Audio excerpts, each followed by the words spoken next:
لقمان علیہ السلام کی کچھ نصیحتیں ہیں جن کو اللہ تعالیٰ نے قرآن کی صورت میں پیش کیا ہے. بس وہ چند نصیحت میں آپ کے سامنے پیش کرنا چاہتا ہوں. اللہ مجھے بھی اور آپ کو بھی عمل کی توفیق عطا فرمائے. لقمان علیہ السلام جمہور علماء کے نزدیک نبی نہیں تھے. وہ اللہ کے برگزیدہ بندے ضرور تھے, وہ اللہ کے ولی تھے. حضرت ایوب علیہ السلام کے بھانجے تھے اور بھی اقوال ہیں, لیکن وہ نبی نہیں تھے. لیکن اللہ نے ان کی نصیحت کو قرآن میں نقل کیا ہے اور ایک سورت سورہ لقمان سے موسوم ہے.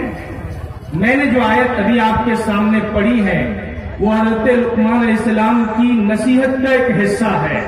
اللہ تعالیٰ کہتا ہے وَلَقَدْ آتَيْنَا لُقْمَانَ الْحِكْمَةَ, ہم نے لقمان کو حکمت عطا کی تھی, دانائی عطا کی تھی, دانشمندی عطا کی تھی, سمجھ عطا کی تھی, اور یہ کہا تھا کہ میرا اللہ کا شکر ادا کرو, اور یہ بھی کہا تھا کہ جو بھی اللہ کا شکر ادا کرتا ہے وہ اپنے ہی لیے کرتا ہے, یعنی اس سے اللہ کا کوئی نفع وابستہ نہیں ہے. انسان اگر اللہ کا شکر ادا کرتا ہے تو اس کے ہی نامہ اعمال میں اضافہ ہوتا ہے, اللہ کی رحمت مزید متوجہ ہوتی ہے. ومن کفر, اور جو ناشکری کرے فإن اللہ غنی حمید, اللہ تعالیٰ بے نیاز ہے. اللہ کو کسی کے شکریہ کی اور عبادت کی ضرورت نہیں ہے. وہ قابل تعریف ازل سے ہے, لوگ تعریف کریں یا نہ کریں, اللہ شروع سے ہی قابل تعریف ہے. یہ تعارف قرآن نے لقمان علیہ السلام کا کیا ہے. اس کے بعد قرآن نے ان کی نصیحت کو نقل کیا ہے. پہلی نصیحت وَإِذْ قَالَ لُقْمَانُ لِابْنِهِ, یاد کرو اس وقت کو جب لقمان نے اپنے بیٹے سے وَهُوَ يَعِظُهُ نصیحت کرتے ہوئے کہا یا بنیا, اے میرے بیٹے, لا تشرک باللہ, اللہ کے ساتھ کسی کو شریک مت کرنا. ان الشرک لظلم عظیم, شرک بہت بڑا ظلم ہے.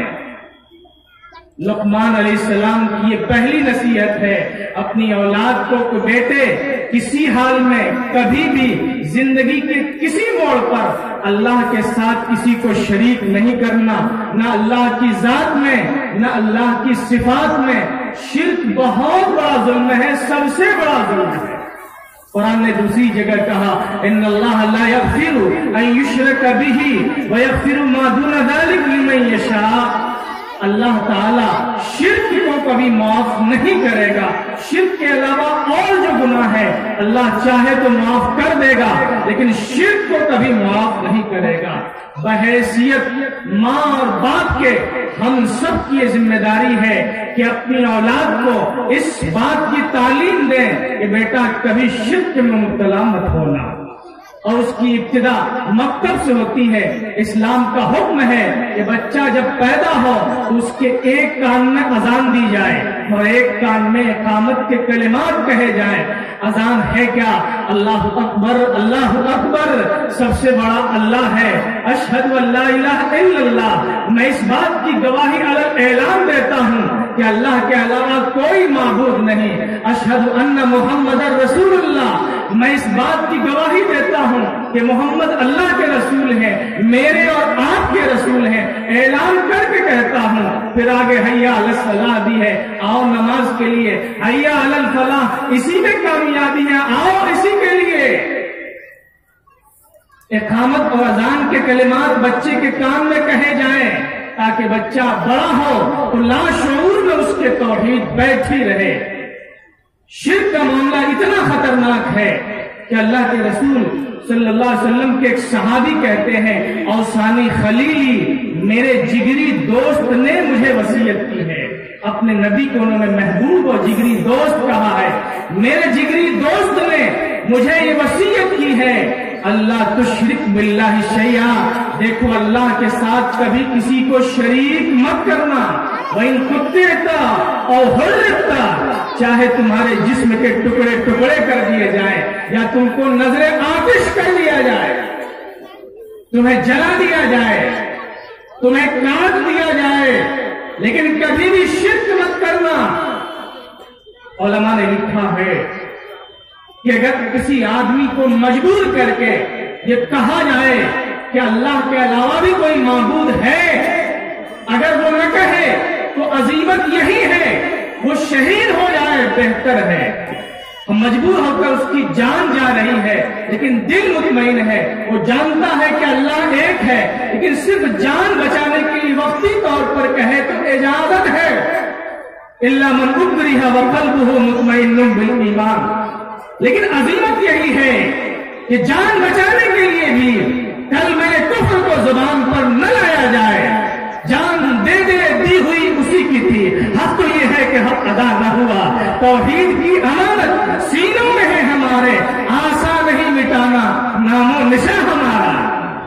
1400 سال سے دنیا میں اسلام پھیلا، مسلمان پھیلے، اگر کسی کو مسلمانوں سے دشمنی ہے تو اسی بنیاد پر کہ ساری کائنات میں وہ صرف ایک کو خدا مانتا ہے، اسی کو وحدہ لا شریک کہتا ہے، اسی کو رازق، اسی کو خالق، اسی کو مالک کہتا ہے، اسی کو غفار، ستار، قہار کہتا ہے۔ نہ وہ کنکر کو مانتا، نہ شنکر کو، نہ پتھر کو مانتا ہے، نہ کسی کے سامنے سر جھکاتا ہے، نہ کہیں منت مانگتا ہے۔ مصیبت میں بھی اسی کو پکارتا ہے، اور کشتی بھور میں پھنس جاتی ہے تو اسی کو یاد کرتا ہے، صحرا میں گم ہوتا ہے تو اسی کو یاد کرتا ہے، خلا میں اڑتا ہے، جان جانے والی ہوتی ہے تو وہی لا الہ الا اللہ محمد الرسول اللہ پڑھتا ہے۔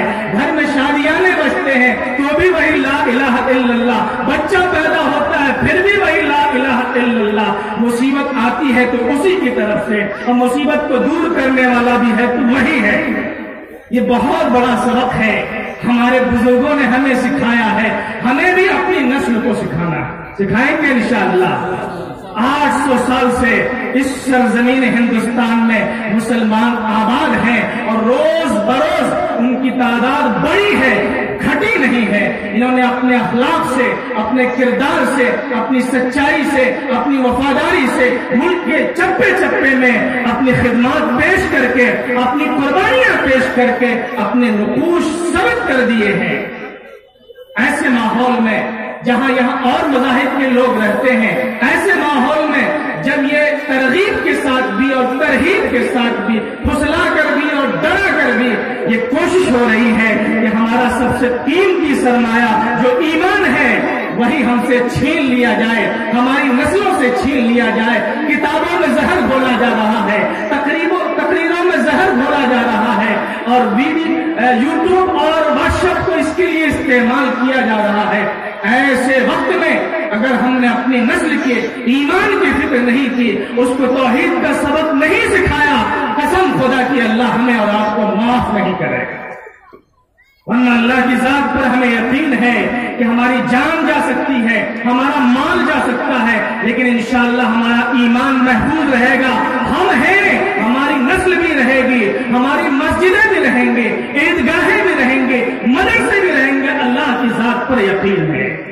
جب ہم لاکھ تھے تب بھی اللہ ہمارے ساتھ تھا، ان کی مدد ہمارے ساتھ تھی۔ 20-25 کروڑ ہے، آج بھی ہمیں یقین ہے۔ ارے حق تو یہ ہے کہ اگر مسلمان کے گھر میں کوئی شراری بھی پیدا ہوتا ہے تو اگر اس کے سامنے کلمہ توحید دہرایا جاتا ہے، ماضی کا سبق اس کو یاد دلایا جاتا ہے، تو اس کے اندر بھی پھر نیا جوش و جذبہ پیدا ہو جاتا ہے، اور وہ بھی اپنے ایمان کی حفاظت کے لیے ہر قیمت چکانے کے لیے تیار ہو جاتا ہے۔ اس وقت ہمیں اور آپ کو اپنے ایمان کی حفاظت کرنی ہے، ہمیں کسی سے لڑنا نہیں، کسی سے جھگڑنا نہیں۔ یہاں سکھ، عیسائی، ہندو، مسلمان صدیوں سے چلے آ رہے ہیں، آج بھی ہم چاہتے ہیں مل جل کر رہیں، وہ اپنے مندروں میں پوجا کریں، ہمیں اس سے کوئی بحث نہیں ہے، وہ اپنے مذہبی کتابوں کو پڑھیں، پڑھاتے رہیں، ہمیں اس سے کوئی شکایت نہیں ہے۔ ہم کو مسلمان رہنے دیں، مسجدوں کو آباد کرنے دیں، مدرسوں کو آباد کرنے دیں، ایک خدا کے سامنے جھکنے دیں۔ یہی سب سے بڑا ہمارا مسئلہ ہے۔ یہ پیشانی ایک خدا کے سامنے جب جھک گئی، دنیا کی کسی طاقت کے سامنے نہیں جھکے گی۔ بڑے بڑے فرعون آئے، مٹی میں مل گئے، قارون آیا، ختم ہو گیا، ہٹلر آیا، پیغمبر زمین ہو گیا، اور مسلمان 1400 سال سے دنیا کے ہر خطے میں پھل رہا ہے، پھول رہا ہے۔ لقمان علیہ السلام کی پہلی نصیحت ہے لا تشرک باللہ، اے میرے بیٹے شرک کبھی مت کرنا، ان الشرک لظلم عظیم، اللہ کے رسول نے فرمایا، اوصانی خلیلی، میرے حبیب میرے جگری دوست نے مجھ کو یہ وصیت کی ہے، لا تشرک باللہ شیئا، اللہ کے ساتھ کسی کو شریک مت کرنا، وَإِن قُتِّلْتَ وَحُرِّقْتَ، چاہے تمہیں ٹکڑے ٹکڑے کر دیا جائے، تمہیں جلا دیا جائے، آگ کے حوالے کر دیا جائے۔ آگے اللہ کے رسول نے یہ بھی کہا، اس کو بھی سن لیجئے پوری روایت، وَلَا تَتْرُكْ صَلَاةً مَكْتُوبَةً مُتَعَمِّدًا، فرض نماز کبھی جان بوجھ کر مت چھوڑنا، نماز تو بات ہو ہی چکی ہے۔ آگے اللہ کے رسول کہتے ہیں من ترک صلاۃ متعمدا فقد بریئت منہ الذمہ، جس نے جان بوجھ کر نماز چھوڑی اللہ کا عہد اس سے ختم ہو گیا۔ اس کو آسان طور پر آپ یوں سمجھیں کہ اب اللہ تعالی کا جو کرم اس پر ہو سکتا تھا، اللہ کا جو رحم اس پر ہوتا تھا، اللہ تعالیٰ نے اپنے اعتبار سے مہربانی کا جو وعدہ کیا تھا وہ اس سے ہٹ گیا، اب وہ اللہ کے امان میں نہیں ہے، نکل گیا، ہر وقت وہ خطرے میں ہے۔ ہمارے جوان کو جانے دیجئے کتنے بوڑھے ہیں جو پابندی سے نماز ادا کرتے ہیں، کب ادا کریں گے؟ کریں گے ایسے انشاءاللہ کریں گے، وعدہ کیجیے خود ادا کریں گے اور بچوں کو ادا کرنے کا حکم دیں گے۔